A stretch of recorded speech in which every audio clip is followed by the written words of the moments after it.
السلام عليكم ورحمة الله وبركاته. طبعا هاي القصة صارت وياي شخصيا والله العظيم.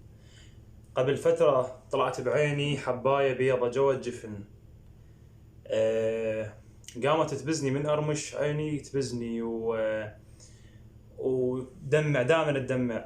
فرحت للدكتور يمنه بالقرمة اسمه دكتور حسن البدران، الناس تعرفه.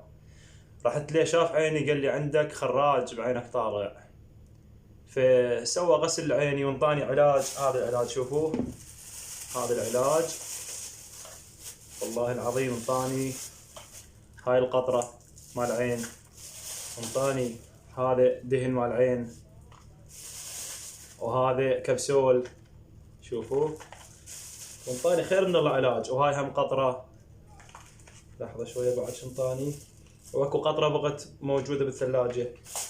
فظليت 6 اشهر عيني ما صار لها شارة، يعني بعد الحباية ما راحت. استعمل علاج، اخلي القطرة، ما راحت هاي الحباية بيضة موجودة بعيني 6 اشهر ما راحت. رحت للزيارة قبل يومين، رحت للزيارة، زرت الامام الحسين، زرت الامام العباس، وزرت الامام علي.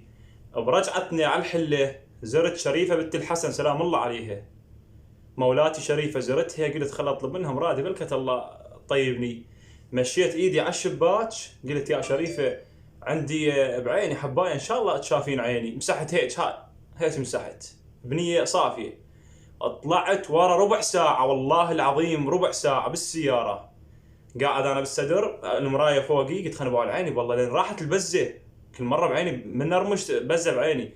سويت هيك للجفن ماكو اي حباية، ماكو والله العظيم. ظليت صافن، قلت 6 اشهر الحباية موجودة يومية باوع لها، وانا مقرر اسوي لها عملية. عيني اذا ما راحت اسوي لها عملية، بس ارجع البصرة اسوي عملية.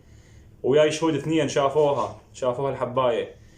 فباوعت العيني هيجي ما هي الحباية، ما هي. انصدمت، قلت معقولة وين راحت الحباية؟ رجعت للبيت بعد بالزايد راحت. هسه الحمد لله والشكر بفضل الله وفضل شريفة بنت الحسن الحباية راحت والحمد لله والشكر. ارتاحت هسه، لا عيني تدمع لا ترمش عيني.